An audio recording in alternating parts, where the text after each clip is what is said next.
Sahabat Mandum, edisi Mubaghah hari ini kita sharing tentang edukasi kultural. Topiknya tentang jawaban pertanyaan, bagaimana Ureong Gampong di Aceh mensikapi malam biurawat atau Nishu Syakban?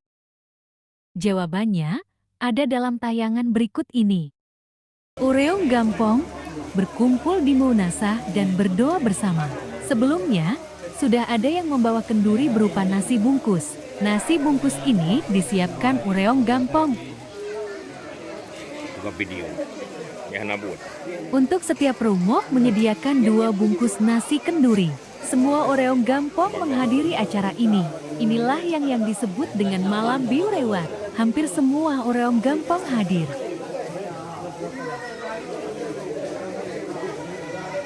Anak-anak sangat menikmati malam kenduri ini, bahkan mengajak teman-temannya untuk jauh munasah. Ini suasana berselawat yang sebelumnya sudah berdoa bersama setelah syalat maghrib.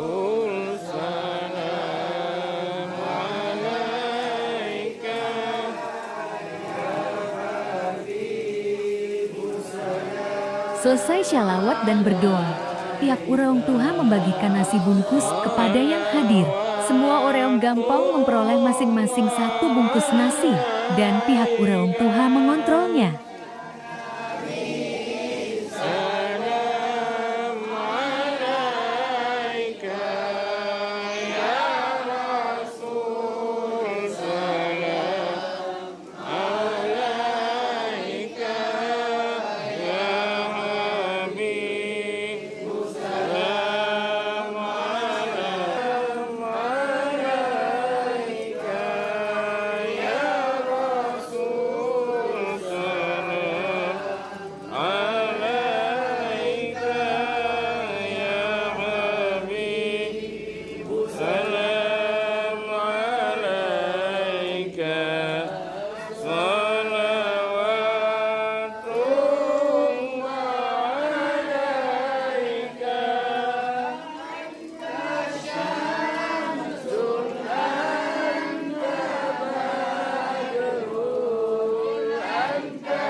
Inilah suasana kenduri biurewat di Gampong dalam masyarakat Aceh. Semua Ureong Gampong menikmati makan bersama dan bersyukur terhadap nikmat yang diberikan Yang Maha Kuasa.